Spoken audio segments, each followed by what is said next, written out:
Hola, ¿qué tal? Hoy tenemos como invitado a Federico Arnaz Lozano.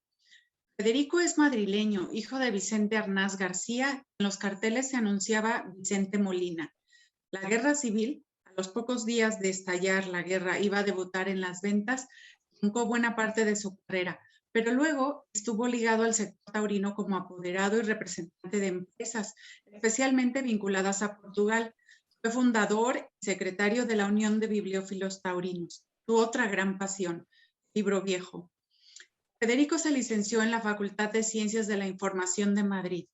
También inició la carrera de Ciencias Económicas, dejó trunca, pero tiene estudios de Ciencias Económicas y los puede aplicar también al toro. La mayor parte de su carrera la hizo en radio y televisión española. Empezó en 1977 en el programa Toros 2. De 1981 a 1983, Federico trabajó en Sarabanda, un programa de cultura y espectáculos, y desde mediados de 1983 a los primeros meses de 1986, trabajó en la serie Tauromaquia. Recibió el prestigioso premio Ondas. Federico también es miembro fundador de Tendido Cero. En 2004 fue nombrado director, cargo que ejerció hasta julio de 2020, cuando se desvincula por razones del convenio colectivo de Radio Televisión Española de Tendido Cero. De 1997 a 2003, también ejerció como subdirector del canal de toros vía digital y ha intervenido en numerosas transmisiones en directo, tanto como entrevistador y como narrador. Pero Federico también tiene una trayectoria en radio. Ahí sus comienzos los encontramos en 1978, en distintas emisoras como Radio Juventud, Radio Centro y La Voz de Madrid.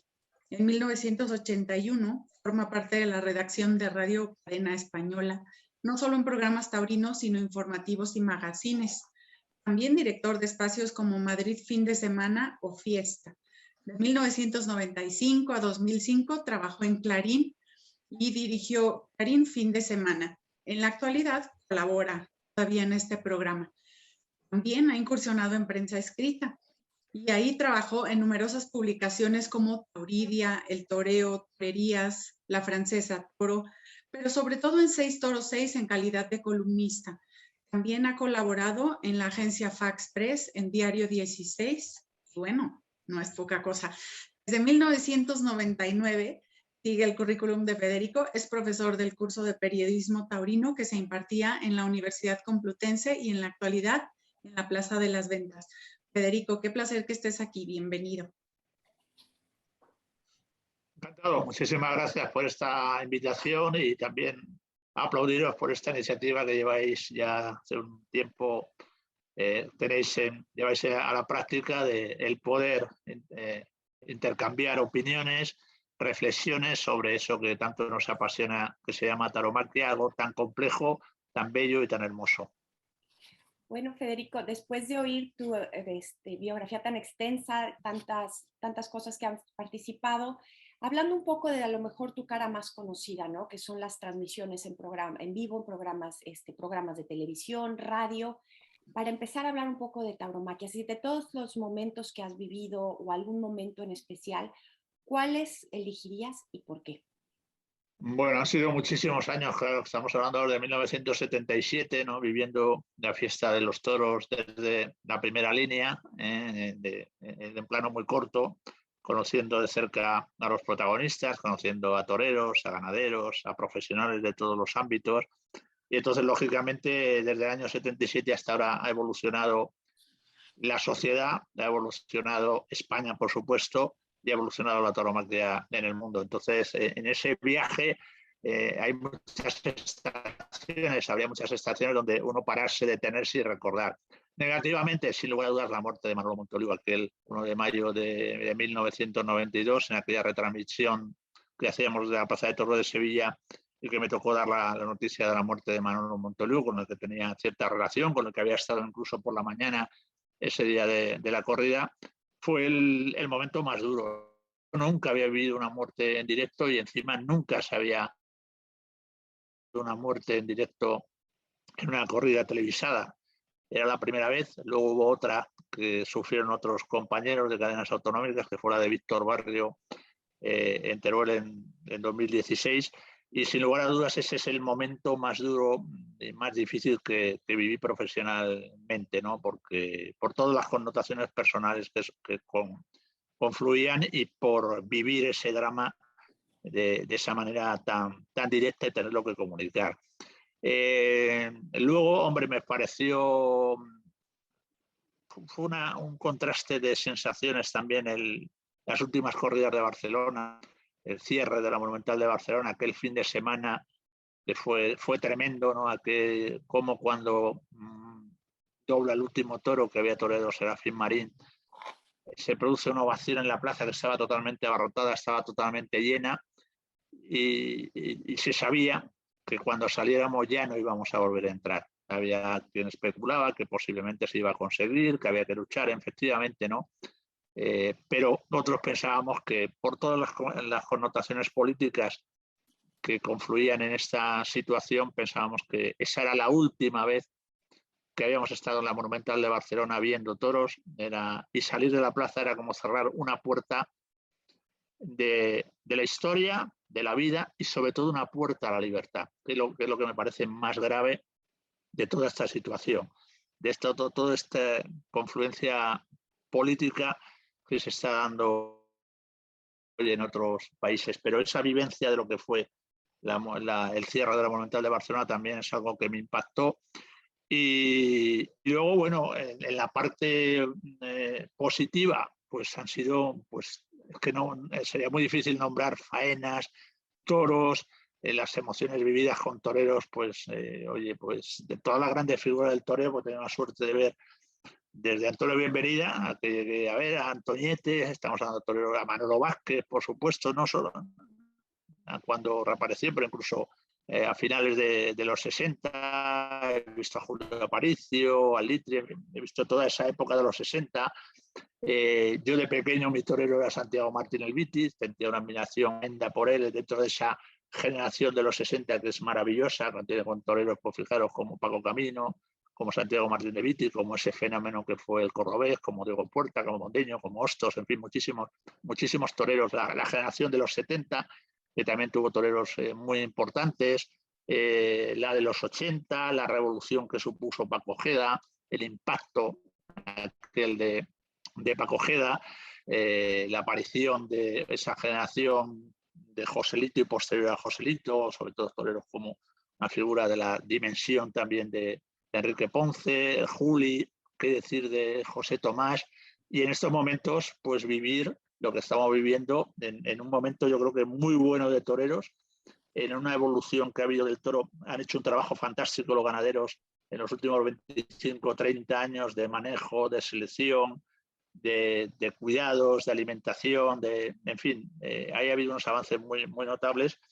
Y como decía, vivir el momento que estamos viendo de unos toreros magníficos, con un abanico de estilos también muy diverso, con una vuelta al clasicismo y con un rey que está subido al trono, que se llama Morante de la Puebla, que nos tiene subyugados a todos. Muchas gracias, Federico. Hablando un poco de estos momentos que has experimentado tanto tiempo al frente y detrás de cámaras, yo quiero preguntarte, ¿cómo podríamos explicar que el interés por los toros esté tan estrechamente vinculado con la televisión, las imágenes y ahora con el video? ¿Será que la televisión le da normalidad o le da cotidianidad? Sí, mira, el hecho más negativo de que se hayan desaparecido las corridas de toros de la televisión pública, en este caso de Televisión Española, es precisamente el quitar, el borrar una imagen que era cotidiana en las familias y en los hogares. Es decir, cuando éramos pequeños, pues llegábamos a casa y había días en los que había toros en televisión. Yo me acuerdo que en el colegio la mayoría pasaban de los toros, o no les gustaban, o nos gustaba 2 o 3, ¿no? Que eran los que nos gustaban más los toros, llevábamos más de toros, pero la mayoría jugaba, se preocupaba más del deporte, del fútbol, pero aquello era algo cotidiano, algo natural, algo que formaba de la parte de la vida y de la realidad. y el corte tajante ese que se produce en un momento determinado, primero en 2007 y después, aunque se recuperaron en televisión española en 2012 algunas corridas de toros, otra vez la interrupción que hay desde el 2016, que no se ha vuelto a televisar una corrida, desde la corrida de Asprona de junio de 2016, es esa pérdida de esa imagen de algo que era familiar, que era para absolutamente todos, pero sobre todo para los más pequeños, para los niños. Yo me acuerdo que televisamos una corrida en Mérida y me acuerdo que se me acercó un señor y por la mañana, cuando estábamos en el sorteo, se me acercó a la salida un señor y me dice, se me presenta, da las gracias porque vayamos a televisar, me comenta, ¿sabe usted lo que me pasó en la última corrida? Y yo, pues no sé, cuénteme usted. Dice, pues estaba yo con mi nieto, nos sentamos a ver los toros, empieza la corrida y cuando sale el primer plano cenital de la plaza, con los círculos concéntricos marcados, mi nieto, de abuelo, qué campo de fútbol más raro. Es decir, esa era significativo. Ese niño nunca había visto una plaza de toros, no sabía lo que era aquello.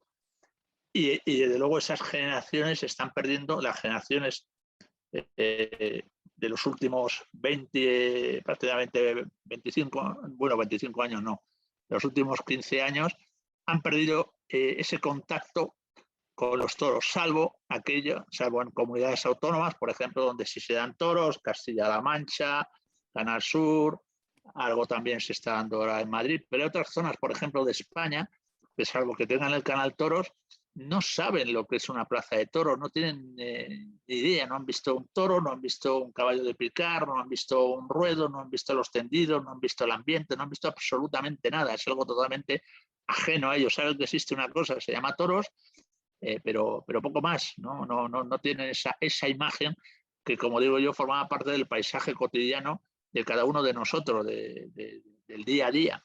Y eso es lo que me parece lo más grave de esa ruptura, de ese anhelo de las pantallas en las cuestiones taurinas, en las televisiones generalistas, sobre todo las televisiones nacionales y las televisiones en abierto.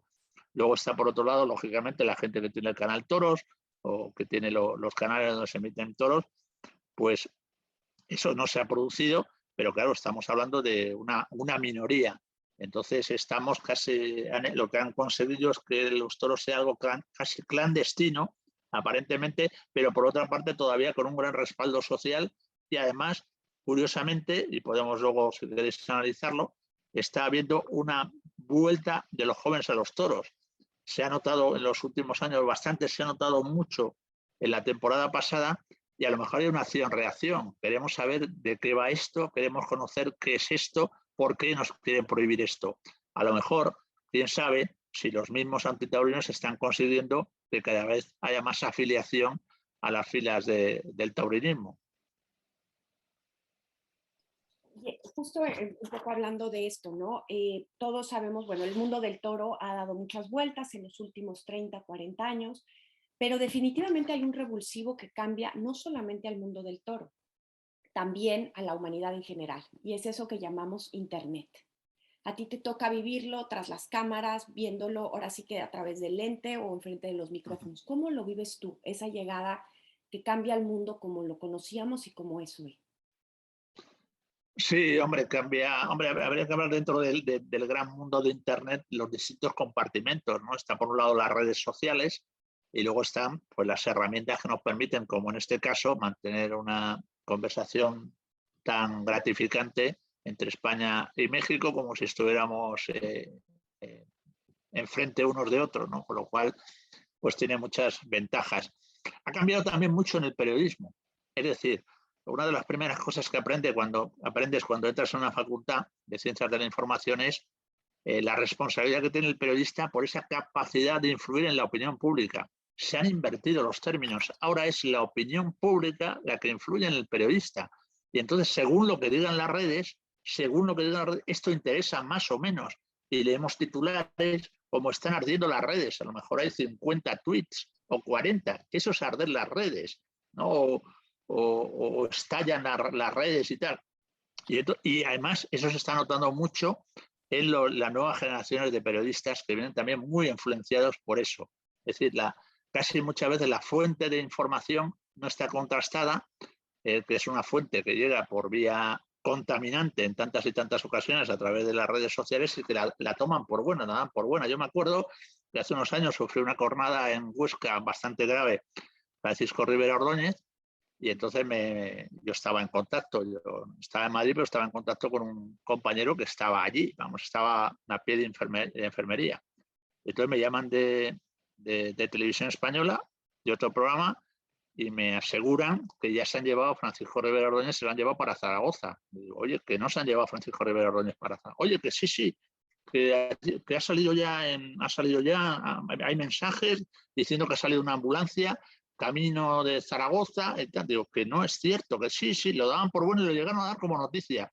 Y era un espectador que había entrado antes por un problema y se lo habían llevado efectivamente a un centro de salud, pero entendía alguno que estuviera por allí o que pasara por la puerta de la enfermería o por el exterior de la Plaza de Toros, que se estaban llevando a Francisco Rivera Ordóñez en una ambulancia a Zaragoza.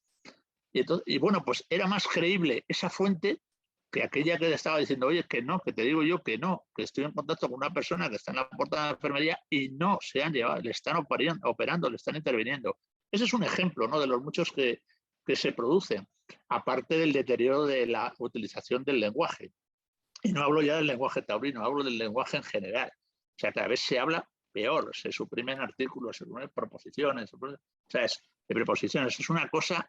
¿Y por qué? Porque están acostumbrados también se han educado y se han forjado en esa forma de escribir cada vez más escueta, cada vez más limitada, reduciendo lógicamente también el lenguaje y el vocabulario, y es un deterioro que está habiendo también en la lengua, ¿no? En este caso el castellano, el español. Y eso también se refleja en los medios de comunicación. En teoría, los periodistas que tienen que utilizar esa herramienta fundamental que es el lenguaje, tenían que cuidarlo mucho más y sin embargo no es así, no se produce así y ves cómo cada vez se escribe peor, se habla peor y se comunica, yo creo, peor. Sí, sabes, bueno, creo que a mí me toca estar en esta generación puente o eslabón, ¿no? Entre pues la generación anterior y estas nuevas generaciones que vienen. A menudo escuchamos o me toca escuchar expresiones como antes sí había toro, antes los toros eran más bravos, antes se toreaba mejor, eso no es torear, etcétera. Expresiones así. Me gustaría conocer cuál es tu opinión y si tú también compartes esa otra opinión de que este es el peor momento que vive la fiesta. Que antes se llenaban las plazas. También otra muy común es que antes se llenaban las plazas. Sí. Bueno, lo que suelen decir, no todos hemos podido vivir, lógicamente, todas las épocas del toreo, pero es que ni lo leen y además tienen falta de memoria.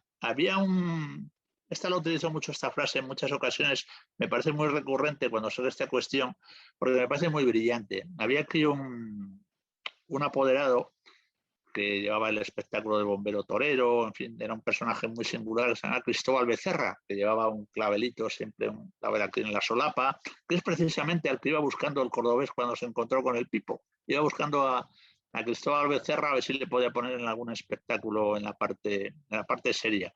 Y hay una entrevista en El Ruedo, de primeros de los años 70, y hay una frase que me parece fantástica. Dice que los aficionados a los toros son como las viudas, que siempre están enamorados de un muerto. Y es verdad, estamos siempre diciendo que cualquier tiempo pasado fue mejor, cualquier tiempo pasado fue simplemente distinto. Dices tú, las plazas se llenaban. Vamos a ver, la feria de San Isidro, cuando llega Manolo Chopera, en el año 80, había poco más de 4.000 abonados. Y se llegó a 18.000 o casi 19.000 y ahora debe haber en torno a 15.000 abonados. Estoy poniendo el ejemplo de Madrid. Cuando en los años 60, que es una época y una generación también de oro con cantidad de figuras, había 16 corridas de toros. Las últimas ediciones de San Isidro han sido 34 corridas de toros. Es decir, claro que se han ido perdiendo cosas.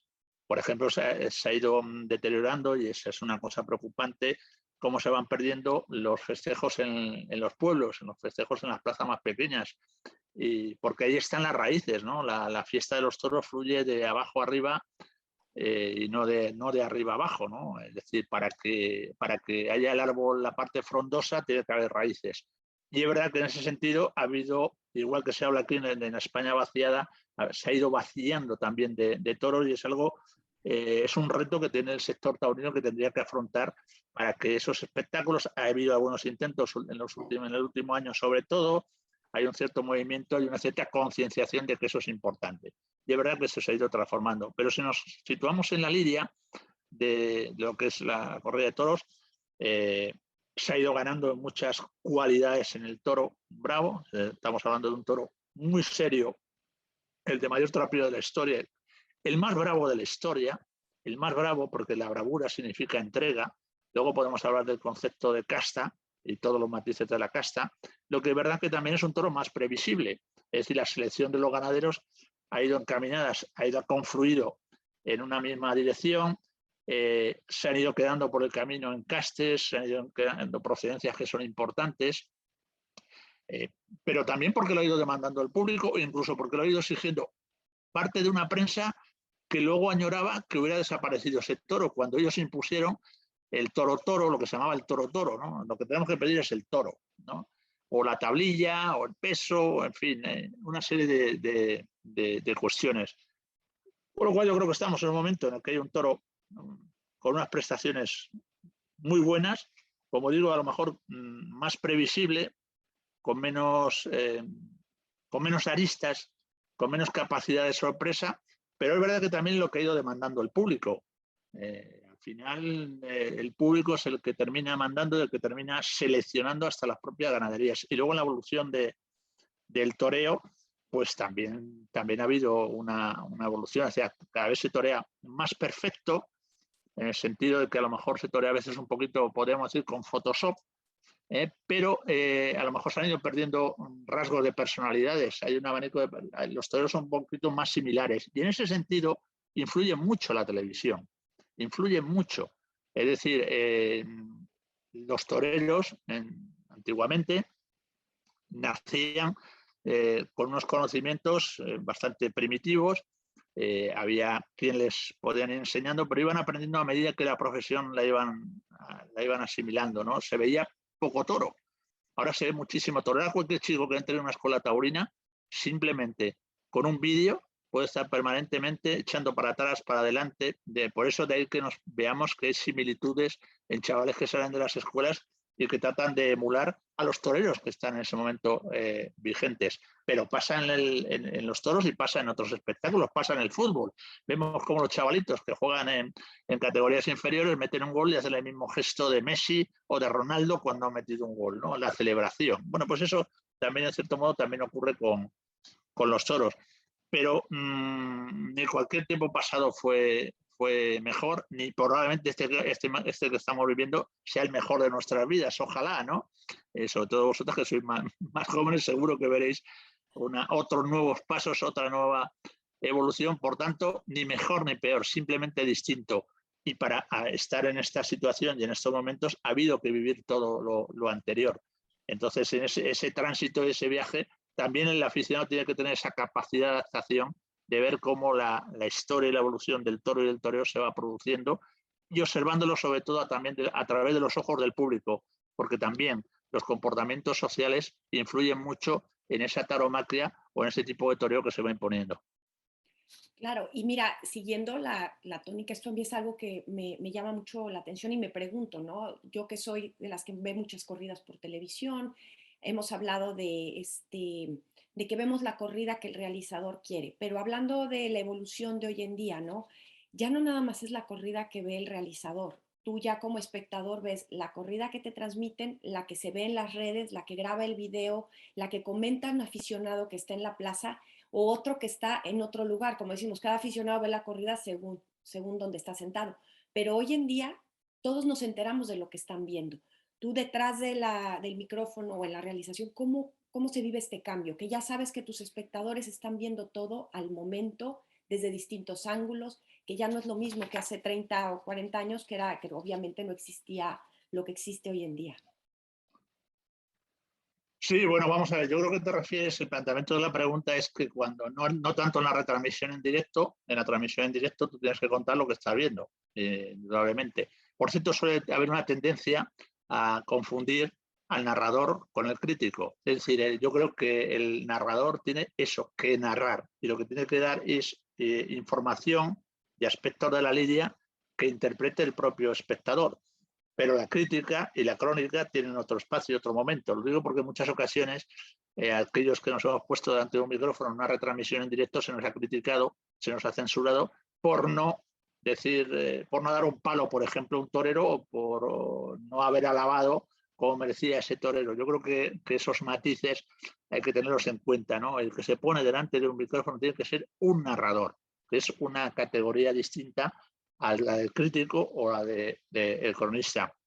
Sí cambia en el sentido de cuando, por ejemplo, en tendido cero, antes, el año 86, en abril del 86 empieza el programa y había corridas de toros puntuales, ¿no? A partir ya del año 92, por ejemplo, Canal Plus empieza a retransmitir toda una feria completa como la de San Isidro, luego llegó la vía digital. Bueno, para resumir, nos encontramos en un momento donde un canal Toros, el canal Toros de Movistar, retransmite la columna vertebral de la temporada. Antes, cuando tú hacías el programa, sabías que esas imágenes eran exclusivas, que nadie había visto, salvo los que habían estado en la plaza o los que habían visto un pequeño informativo en una televisión, lo que había pasado, cómo había sido aquella faena, cómo había sido aquel toro, cómo había sido aquella actuación. Ahora no. Ahora ya no, o sea, bueno, hay mucha gente que no ha visto las imágenes, o sea, hay gente que no tiene internet o no sigue internet, o bueno, está más desconectado, gente de mayor edad que no sabe exactamente, ha oído puede saber lo que ha pasado o lo ha leído alguna información, alguna crónica, pero no ha visto imágenes. Pero es verdad que hay un gran número de espectadores que ya sí han visto esas imágenes, efectivamente, como decís vosotros, bien a través de otras retransmisiones o bien a través de los vídeos que van circulando. Y ahí es verdad que también tiene que notarse el salto de calidad hacia una televisión profesional, hacia unos vídeos que están poco filtrados, ¿no? Que están poco tratados. Yo, por ejemplo, a pesar de que es mi herramienta, lógicamente, ha sido la imagen, he tratado, no me gusta ver los vídeos de las corridas que he visto, por supuesto, ¿no? Me gusta quedarme con lo que he sentido en la plaza, lo que he visto en la plaza, porque creo que al final es lo realmente válido. Es muy difícil que vea una faena que me produzca una gran sensación que luego me ponga a verla, ¿no? Sí me puede interesar a lo mejor cuando ha habido un toro con muchos matices o con muchos comportamientos, o sea, con un comportamiento que te genera dudas, en fin, eso sí puede ser interesante, pero generalmente no me gusta, y desde luego no me gusta ver los vídeos de las faenas que están grabados pues con un teléfono móvil o de una manera poco profesional, porque yo creo que además deteriora la esencia. Además, generalmente cuando te pones a ver un vídeo, te pones en el papel de juez. Es un juez y vas buscando más el defecto que la virtud, el error que el acierto.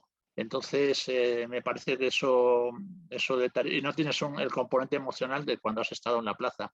Así que en ese sentido, lo importante es que aquellos que hemos hecho programas de información taurina y los compañeros que hagan información taurina, haya ese salto de calidad, esa forma de emitir las imágenes con un tratamiento mucho más profesional que se acerque un poquito a aquello que ha sucedido y no visto a través de una cámara sin ningún filtro y sin ninguna calidad de imagen. Ahora a mí me gustaría, ¿consideras pertinente que habláramos un poco de lo que es el neolenguaje taurino y de por qué sería un error hablar o utilizar la expresión monoencaste? Claro, es decir, eso es una, porque también porque no se ha utilizado durante más de un siglo el monoencaste, la monoestirpe a la hora de hablar de Vistahermosa, porque prácticamente todo, casi todo, procede de Vistahermosa. Entonces no se hablaba de ese tronco fundamental del toreo, de la crianza del toro de lidia, sale todo lo demás. Es verdad que el origen predominante la estirpe predominante es la de Domecq, pero dentro de Domecq hay un abanico muy amplio. Es decir, yo siempre también me gusta, creo que el ejemplo más significativo puede ser que 3 ganaderías que teniendo el mismo origen, ya son sensiblemente diferentes. Estamos hablando de Jandilla, de Zalduendo y de Fuenteimbro. Esas son la misma fuente originaria. Ya no, morfológicamente son toros diferentes. No tiene nada que ver ya el toro de Ricardo Gallardo, el toro de Fuenteimbro, con el toro que hizo y que perfiló Fernando Domecq, que falleció hace unos pocos años, un gran ganadero, ganadería que ahora está en manos de la familia Balleres, y luego el toro de Jandilla, que es el origen de esos tres hierros. Y efectivamente, yo siempre, hay una frase que se utiliza con frecuencia que yo suscribo, que es que no hay que hablar tanto de ganadería, sino como de ganaderos. Los ganaderos van perfilando un toro que efectivamente se acerca a lo que ellos les gusta. Claro que nos gusta, es muy atractivo ver otro tipo de encaste, otro tipo de estirpes, porque esa variedad. Pero es verdad que también esa variedad ha sido muy deteriorada o ha sido muy marginada por ciertas modas y ciertos modos impuestos por los mismos críticos, algunos de esos críticos que ahora critican, que ahora censuran que falte ese toro. Es decir, ¿por qué va desapareciendo, se va esquinando Galache? ¿Por qué se van marginando todo lo que sea Coquilla? Porque lo de Santa Coloma, ¿por qué? Porque se iba requiriendo cada vez más un toro que se aprobara a las 12 de la mañana, más que un toro que embistiera y acometiera a las 5, a las 6 o las 7 de la tarde a la hora que empezase la corrida. Y en esa evolución es lógico que los ganaderos también tendrían una tendencia hacia ese toro que es el que ha aportado más condiciones y más cualidades y más prestaciones para el toreo que se iba poniendo en práctica en las plazas. Es decir, se habla siempre de torismo y torerismo, y a mí me gustaría ver muchas veces las corridas de toros que salieran sin hierro, que salieran sin divisa, porque posiblemente algunos de esos que van de aficionados darían grandes petardos. Entonces yo creo que les miran muchas veces la matrícula a los toros. La matrícula a los toros. Entonces puedes encontrar un toro de una ganadería que se llama comercial, entre comillas, porque lo de comercial, que es Victorino, es comercial, porque es el que vende a lo mejor más caro, el que ha vendido más caro durante muchos años. No es comercial Miura, que tiene un mercado muy fijo, muy fiel y que se vende y se compra como producto realmente atractivo que es. O sea, vamos a acotar exactamente los conceptos de toro comercial o toro no comercial. Entonces, hablar de monoencaste me parece un poco peyorativo. Creo que efectivamente, ya te lo comentaba, se han ido reduciendo, se han ido uniformizando por los criterios de selección lo que es el comportamiento del toro. Ya es muy difícil ver toros, bueno, por supuesto, que sean condenados a banderillas negras, es una cosa ya del siglo pasado. Toros que salten la barrera, toros que se aconchen en las tablas. Entonces es verdad que el toro es más previsible, y como el torero también ha ganado en técnica, ha ganado en conocimientos, ha tenido la herramienta del vídeo precisamente para perfeccionar esos matices. Hay una cantidad de matices de la que hablan los toreros y de la que hablan los profesionales que no existían hace 50 años, de alturas, de toques, de tamaño de capotes, de muletas, de palillos, de terrenos, hay muchas, vemos que hay términos que se han ido incorporando precisamente porque había un redescubrimiento por parte de los profesionales del comportamiento del toro, ¿no? Y entonces hay toreros científicos, toreros profundamente científicos que han tenido también las herramientas, sobre todo a través, como digo, del vídeo, para ir profundizando en esos matices que antes eran mucho más difíciles de profundizar en ellos, precisamente porque no había televisión, no había el vídeo, es decir, era mucho más complejo entrar en estas cuestiones y por tanto el toreo era mucho más personal, había toreros muy diferentes. Ahora hay también la televisión influye en que cualquier chico quiera ser torero y siga a cualquiera de las figuras del toreo a lo largo del año, le va a ver un montón de veces, simplemente en la televisión. Le va a ver no solo en las corridas en directo, sino luego en las repeticiones. Con lo cual, por eso influye, se meten mucho con las escuelas de tauromaquia, me parece un error, porque los chicos siempre en cualquier época tratan de emular a aquellos que están en ese momento en lo más alto. Aquellos que son el espejo, que son las figuras, tratan de emularlos. En la Escuela de Tauromaquia de Madrid, por ejemplo, ha habido profesores como Joaquín Bernardo, como Serranito, como Faustino Tinin, en fin, hayan pasado muchos toreros, yo no recuerdo ningún torero que se haya parecido a Joaquín Bernardo, como en la Escuela de Albacete no he visto a ninguno que se pareciera a Sebastián Cortés, que era profesor. Es decir, al final, ¿a quién tratan de emular? Aquellos que están viendo, aquellos que están de figura en ese momento, y entonces, lógicamente, esto también influye a la hora de las personalidades. Así que ni monoencaste ni monotoreo, ¿no? Es decir, maticemos, pero no nos equivoquemos, que hay toros en esas ganaderías que se hagan comerciales muy bravos, hay toros muy exigentes, y no es fácil también estar a la altura de esos toros, y muchas veces se nota cuando algún torero que no está habituado a esas corridas le ponen esos carteles, hay una notable diferencia con esas figuras. Por otra parte, ya para terminar, le daría paso a toda una charla muy profunda. Es verdad que hay toreros que están muy reducidos a un número de ganaderías muy escueto, y eso tampoco es bueno. Es decir, un torero, por ejemplo, como Juli, que es una enciclopedia, es un torero de una capacidad extraordinaria, que esté tan cerrado, por ejemplo, con 2 o 3 ganaderías, sobre todo con la de García Grande, de Domingo Hernández, pues me parece que es autolimitarse cuando él tiene capacidad de mostrar lo que es con ese otro tipo de ganaderías distintas. Ese abanico ha estado muy reducido en los últimos 10 años, sobre todo, y parece ser que lo va rompiendo un poquito la dinámica que está imponiendo Morante de la Puebla, lo cual es una buena noticia. Oye, Federico, y oyendo todo, ahora sí que hemos estado hablando de evolución, ¿no? De todo lo que ha ido sucediendo, cómo ha ido evolucionando, dónde estamos. Tú desde tu perspectiva, ¿hacia dónde crees que va la televisión y la prensa taurina hoy en día? Ahora sí que vamos a hablar un poco viendo hacia futuro. ¿Hacia dónde los ves?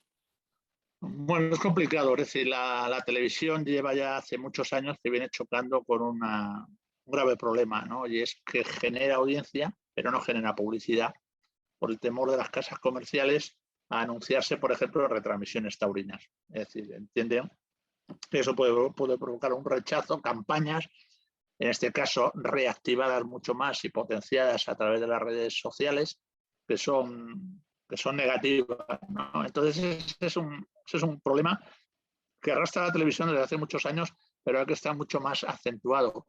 Y la prueba es que en España, por ejemplo, ninguna televisión comercial ofrece corridas en directo, y en ninguna televisión comercial a nivel nacional, me estoy refiriendo, existen programas taurinos. Los programas taurinos están en la televisión estatal y en las televisiones autonómicas, que dependen de los gobiernos autonómicos, y solo en algunas, como estamos hablando de Madrid, de Extremadura, y de Andalucía y de Castilla-La Mancha. Las tienen obviadas. Entonces es muy difícil romper la retransmisión,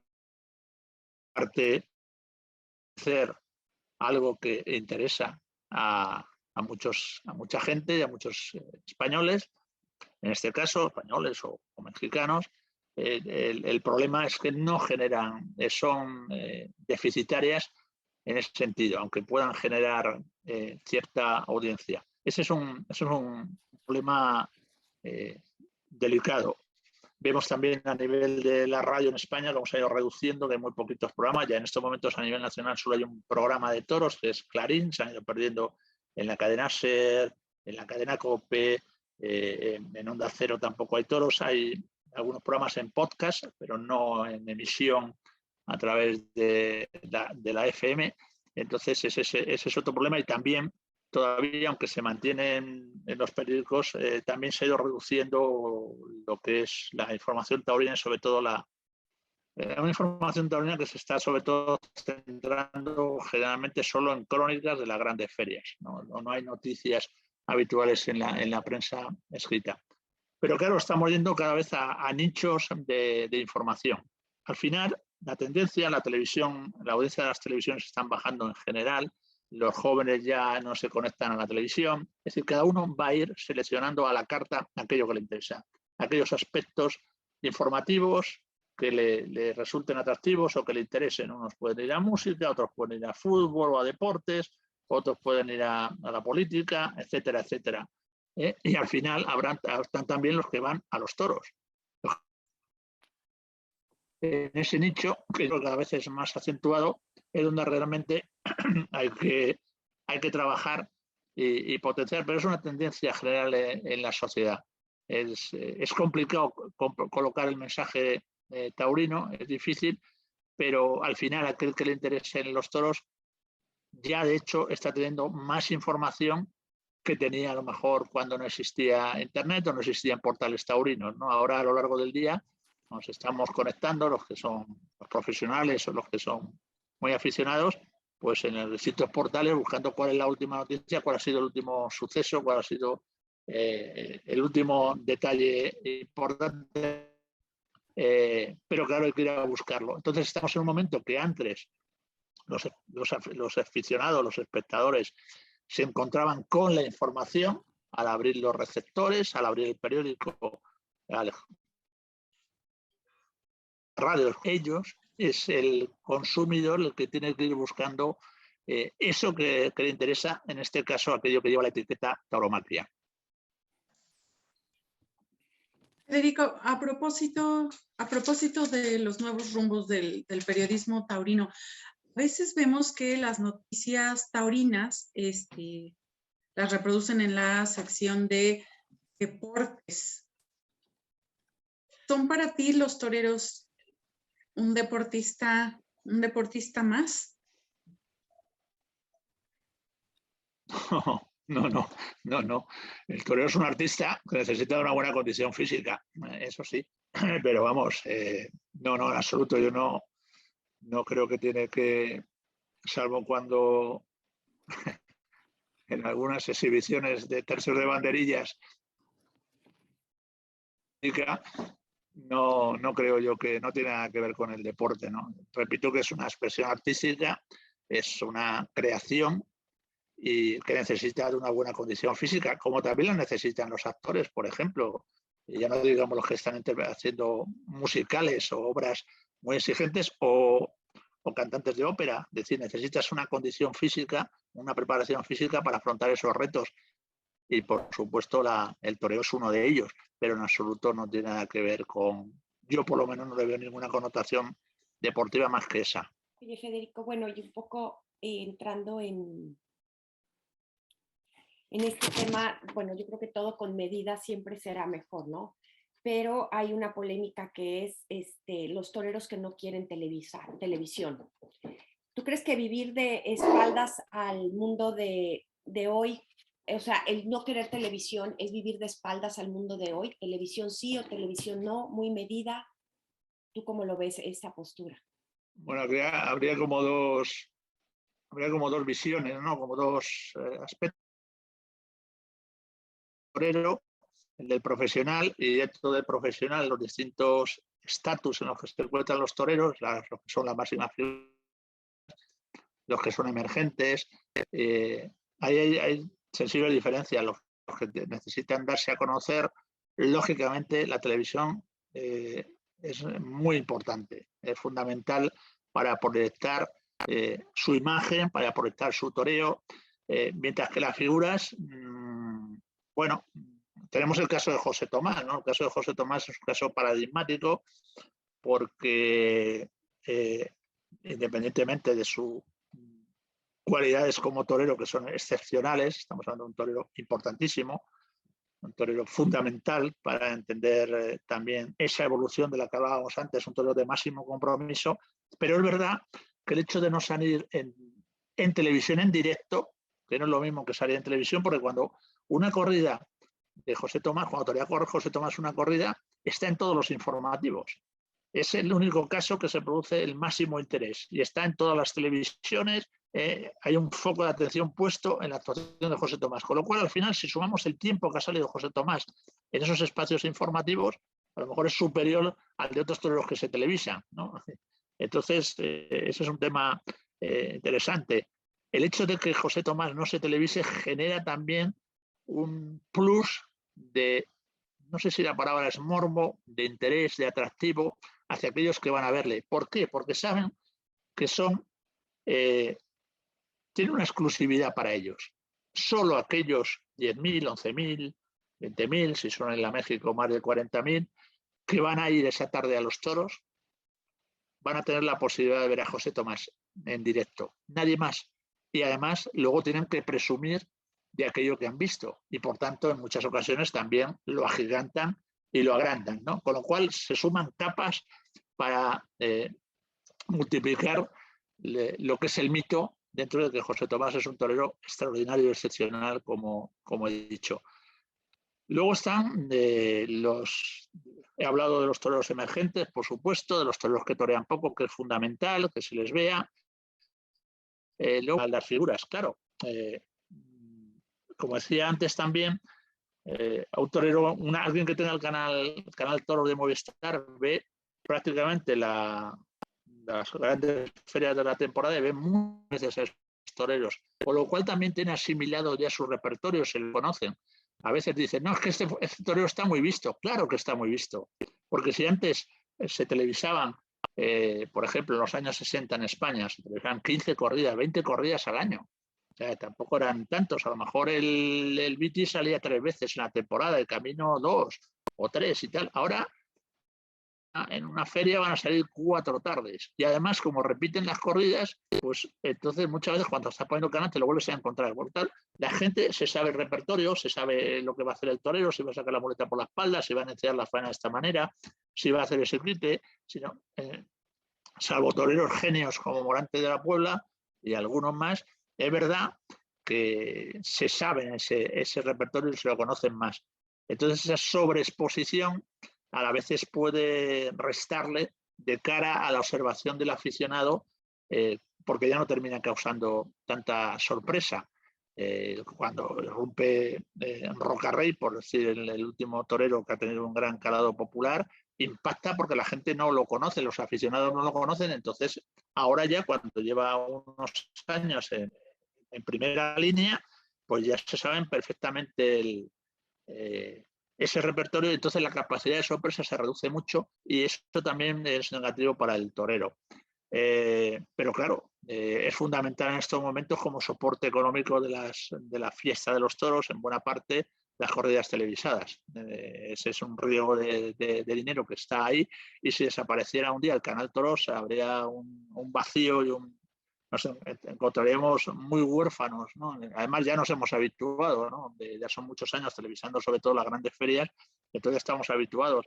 Y al final, ¿qué nos quedaría? Nos quedaríamos lo que estábamos hablando, esos vídeos por ahí mal cuidados, sin los filtros de los que hablaba, que son tan importantes, y eso sería también perjudicial. Es decir, tenemos una gran concentración de festejos, a lo mejor se televisa más que nunca, pero concentrado en una cadena de pago y luego en algunas autonómicas. Y luego hay un vacío en todas las televisiones generalistas, hay una gran descompensación.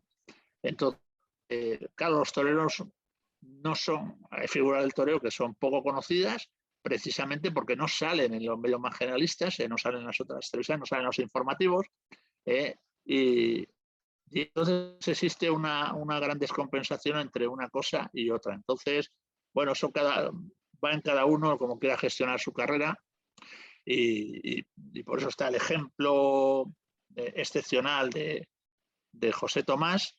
Luego está la parte de las figuras, y luego está la de los toreros que empiezan y los toreros nuevos. Eso sí que es muy necesario la televisión para darlos a conocer y para generar interés.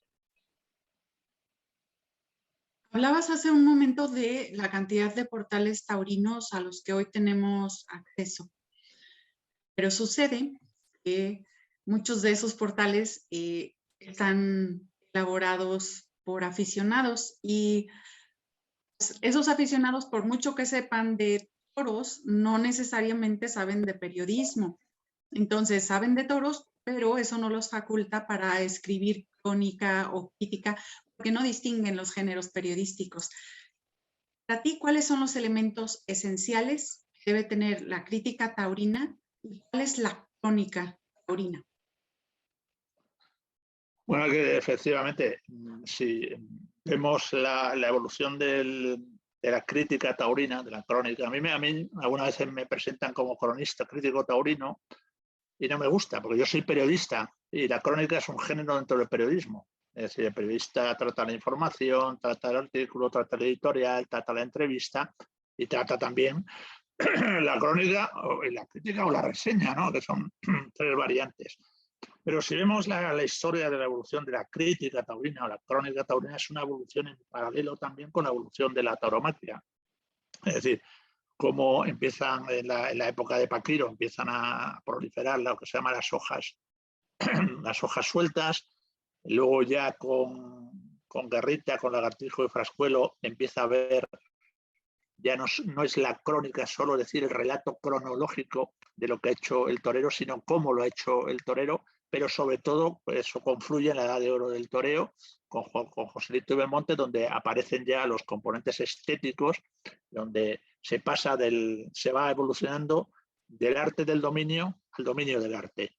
Y en ese trasvase, en ese viaje, en ese recorrido, también hay una evolución de la propia crónica y de la propia crítica taurina, ¿no? Con grandes referentes como puede ser Clarito, Gregorio Corrochano, en fin, que forman con lo cual se confluye en la crónica y en la crítica taurina, confluyen de un lado lo que es puramente información con lo que es opinión. Es decir, es la noticia más el yo.